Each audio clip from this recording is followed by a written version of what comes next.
Hello, everyone. Welcome to our first Resilient Rockford Region live talk, also known as R3.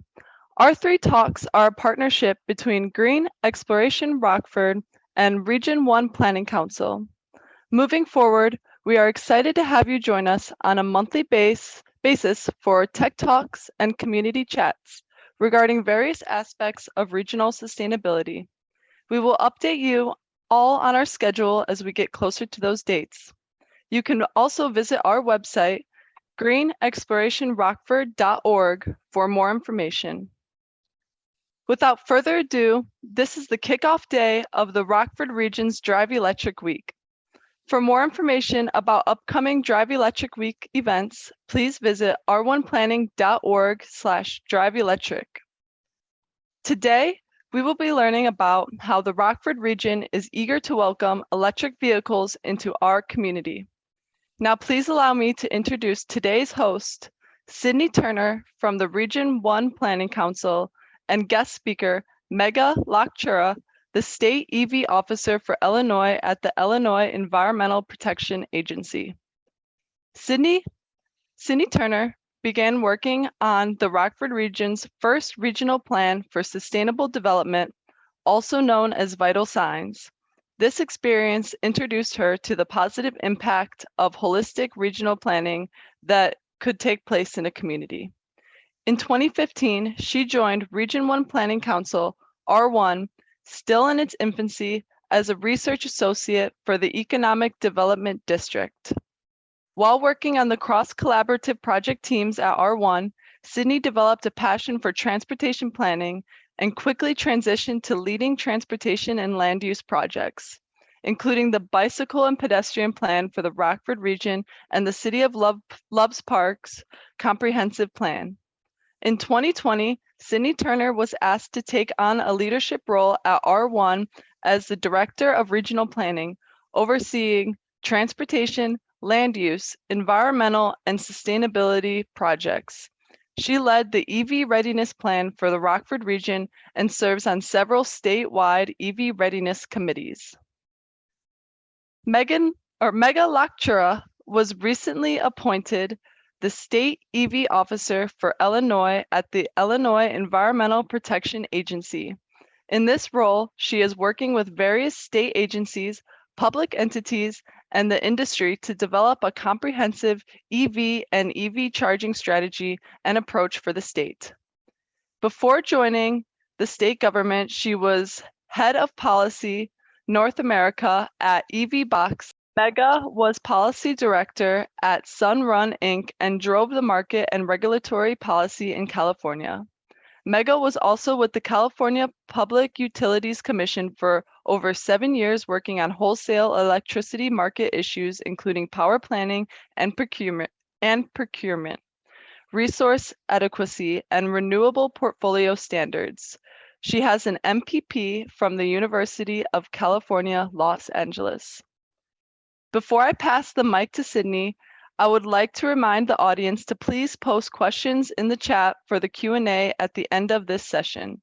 We will select questions from the chat after this discussion. I would now like to pass it on to Sydney. Thank you, Kaylee, and thank you everyone for attending. We're excited for this event. It's the kickoff of our 2020 Drive Electric Week. And so we're very excited to have this conversation with Megha. So Megha, if you maybe want to start off explaining what the state has planned related to electric vehicles.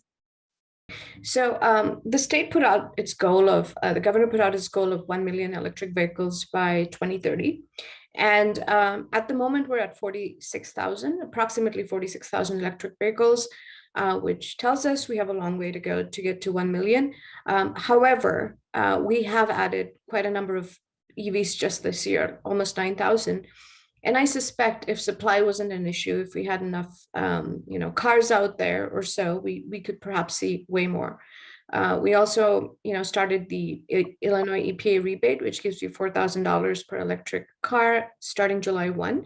So there are various ways, we're trying to boost EV adoption in the state. What the state's also one of the things that I'm working on, and which is critical, is not only getting cars out there, but also making sure that we have the charging infrastructure to support this kind of EV adoption. And luckily, we have various pots of money. We have the funds coming in to build charging infrastructure on the corridors from NEVI, about 146 million right there. We have EPA has also, according to Siege Others, money for charging, almost $70 million of it. We still have to spend our Volkswagen money, $12 million of that. And finally, the utilities also filed their beneficial electrification plans, close to 311 million. Assuming all of this passes, because of course the utility plans have to go to the commission, we're looking at spending close to $540 million in just charging infrastructure in the next few years. And the fact is we have to put out a lot more chargers. We just have almost 200 fast charging ports, close to 1,500 non-Tesla level 2s. And we really need to add way more than what we have right now to just support 100,000 vehicles, then 500,000, then finally 1 million. So, I mean, that's pretty much what the job is. That's what the dashboard looks like.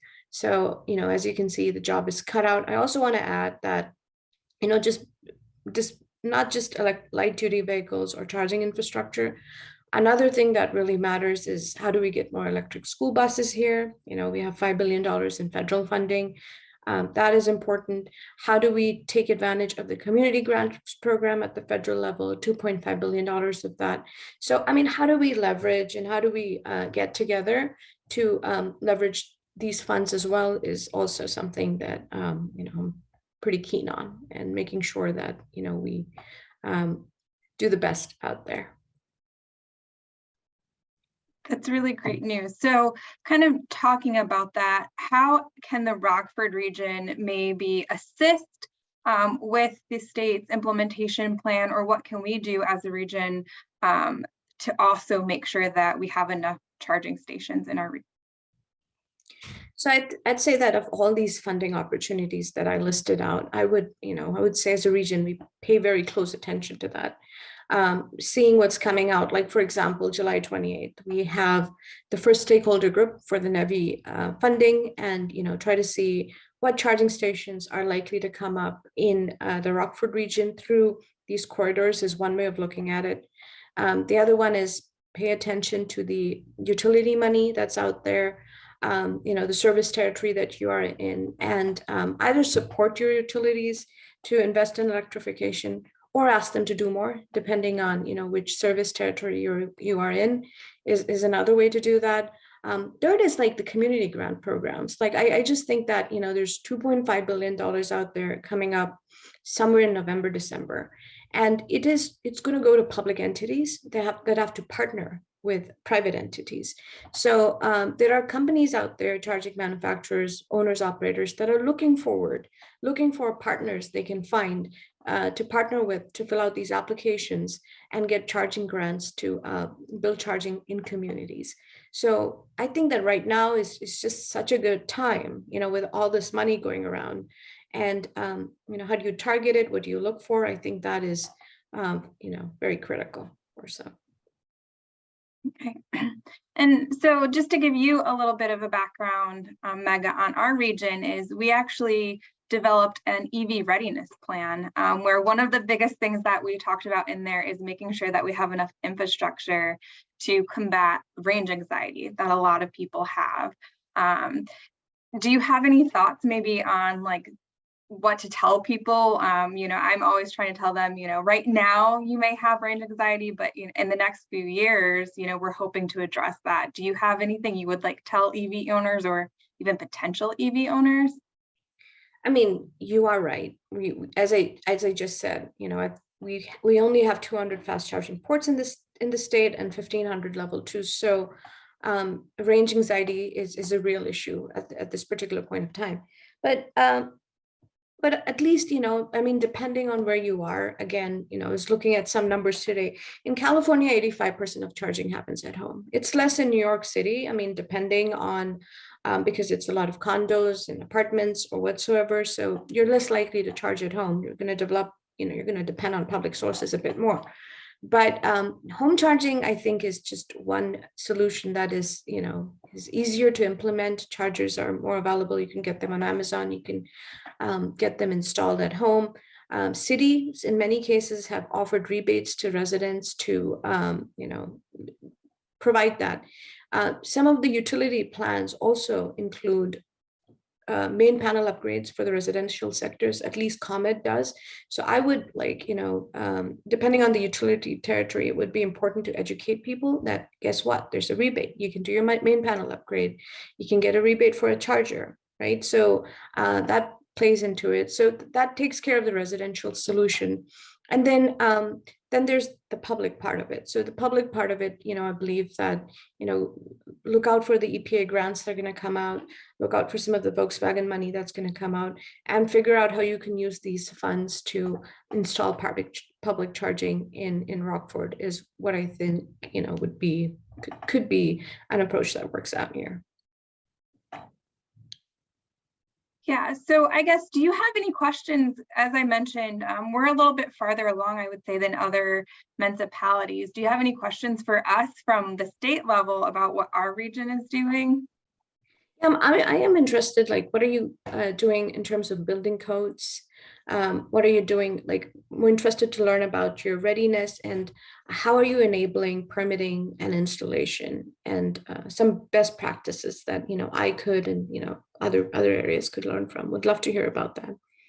Yeah, so we looked at a lot of that when we were developing our EV Readiness Plan. And so one of the things that we actually did was meet with a lot of our local governments and say, what is your approach? What do we need to include when we're looking at these model ordinances? And so we kind of took it from hearing what their feedback was, what they felt they needed to do, and then we looked at best practices. So what's happening out in California, where they're a little bit further along, what's happening in regions that are similar to our size in the Midwest, and seeing what is out there as far as model ordinances, how could that align with our local municipalities building codes, and just providing a general kind of guidance on here are some model ordinances, permitting processes, and hopefully having that.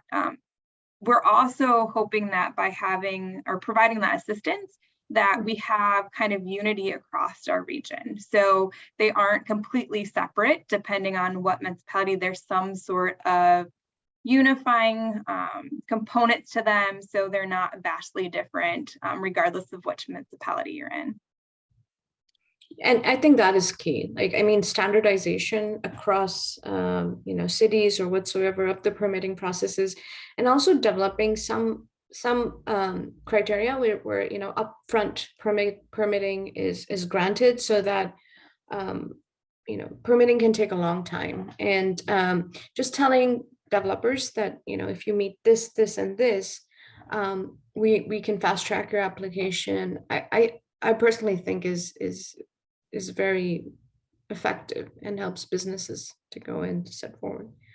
Also interested, like, are you doing anything to promote charging amongst businesses and small, medium businesses and commercial enterprises within your region? And are there any lessons out there that we can use to learn from? Yeah, so our primary approach right now is working with the public agencies. However, in our work with the public agencies, they're also in turn coordinating with their local businesses and trying to find a way that we can not only assist the public agencies, but also the businesses. And so one of the things that we're trying to do is just promote electric vehicle charging stations, regardless of, what type you decide to install or what company you go with, just educating them on what are the benefits to your business. And part of that is, hosting events like Drive Electric Week, where businesses can either participate in it, or we can at least provide them some educational materials that they can take back to their companies.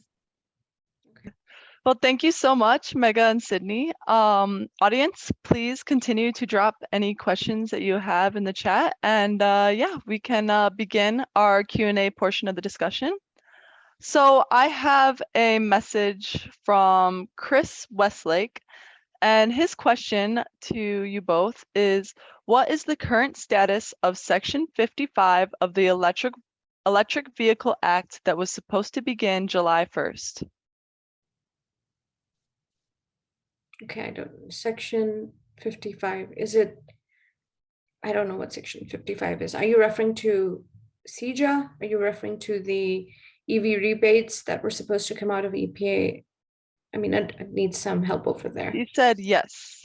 Okay, so in CEJA, yes, there was the EPA rebates were issued on July 1. So I remember, so the legislation did clearly say that rebates of $4,000 for electric vehicles for residents of Illinois, prioritizing low-income applicants is what the legislation was. Since then, July 1, the program has been launched, and the first priority goes to low-income applicants.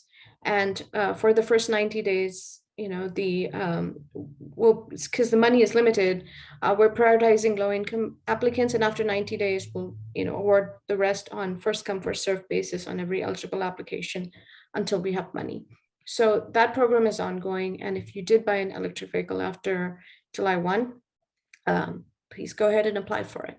And regarding the EPA rebates that were there for charging equipment, 80% of the cost of the charging equipment, my understanding is that, you know, there is a rule out there and it should be issued out for public comment soon. Again, the rebate will not be issued on July 1. Actually, the date's passed, but the expectation is by the last quarter of this year, we should have the charging rebate up and going as well. All right, that sounds great. Thank you, Megha. All righty. So we have another question from Mike Costello. When a group of Tesla chargers are installed, like they were at Woodman's, can non-Tesla EV drivers charge there without having to buy extra equipment? At this moment, no. Tesla chargers are proprietary. Only a Tesla owner would be able to go and charge there. However, they've started a pilot in Europe. It's not even a pilot, it's commercial now. So in Amsterdam, Tesla has opened up its network to other EV drivers. And in the morning in the news, I heard about some movement to that as well, where they are considering opening up the network to all drivers. Let's see how that goes. But at this moment, you can't do that at Woodman's, right? Yeah. Yes. Thank you. Alrighty. So we have another question from Trinity Allen. What role will solar power play in the promotion of EV and charging stations? Can solar power possibly make this process smoother? I mean, that's a great question. I mean, and I come from the solar world before I joined EV, so a marriage of both is just music to my ears. Technically, yes, you know, you could have solar roofs, you could have solar canopies which power EV charging. However, the commercial aspect of it is something that people are working on, and you know, figuring out if, you know, that investment makes them realize what they need to out of it. However, just like in many ways, solar power could be extremely beneficial, especially if it's paired with battery storage, because nationally, a lot of the chargers are subjected to what is called a demand charge. So you come in and you say one car, you got one Porsche came in 350 kilowatts charged up, and just on that one instance, you know, your demand went up, you get charged for that, and you could have basically no cars coming up to the charger for the rest of the month. It doesn't matter, because of the one time you hit peak demand, you get charged for that. And that is something that, you know, EV operators all over the country demand some kind of relief from. But if you had a solar battery, if you had solar and you had a battery, what you could do is you could offset some of the power when, you know, this peak charging event happened. So it could really help lower your utility costs, your energy costs. And it's a great application. However, in theory, it sounds great, but there are some commercial, you know, people are working out the commerce whatsoever of that. How to size the solar panel, how to size the battery, and how to put all of this together. Alrighty. Thank you, Megha. Okay. Here's another question from Moose. I know that the state officer, my bad. I know that the state offers 80% to cover the cost of the charger station to motivate the investor in starting invest money in EV market. Let us know more about it, please. So that was the first question, like what is the status of, I think it was Section 55, now I know. But that was part of CJA last year, was that by July 1, you should have a Epa rebate that covers 80% of it. The rebate hasn't been launched yet. So, but as I said, we're looking at Q3 or Q4, it should be out there, and it will cover, and it can cover, depending on how it's designed, up to 80% of the cost of the charging infrastructure. So it does help reduce the capital expenditure.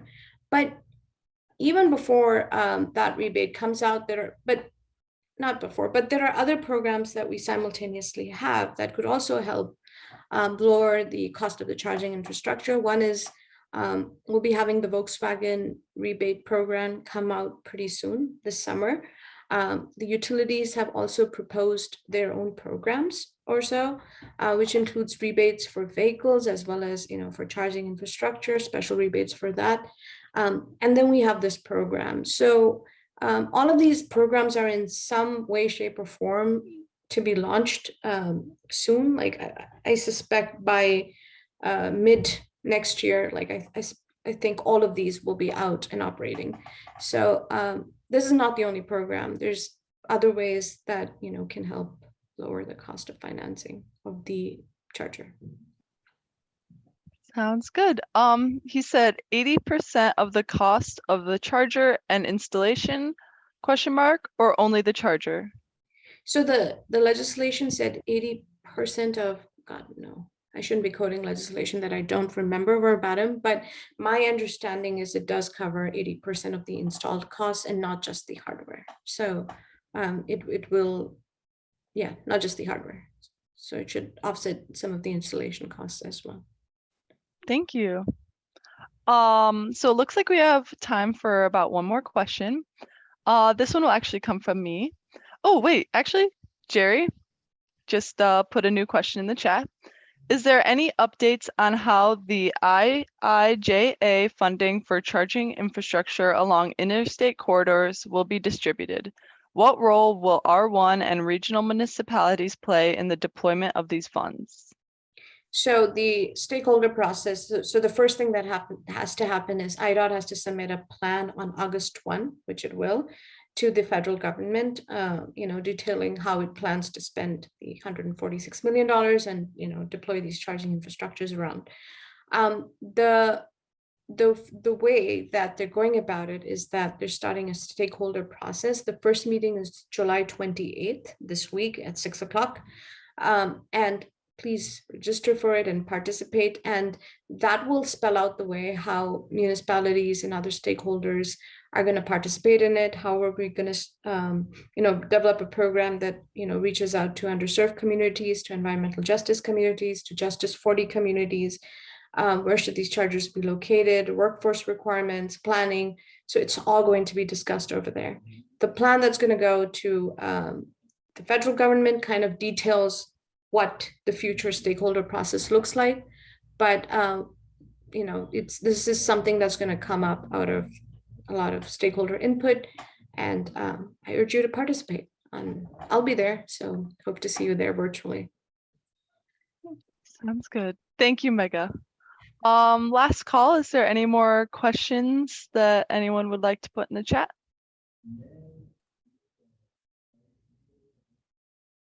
Alrighty, so I think this could conclude our session. So thank you all so much for joining R3 for this important discussion regarding our progressing EV infrastructure in the Rockford region. Please join us next month and feel free to reach out to us at our emails, which I will go ahead and put in the chat. But yes, so thank you so much, Sydney and Megha, for joining us today. We really appreciate all the knowledge that you have shared with us. Yeah, thank you for the wonderful questions and the interest in electric vehicles. So that's what we need, and hope to see a lot more cars and chargers on the streets. Yes, All right. I second that. Thank you. Thank you, ladies. Thank you.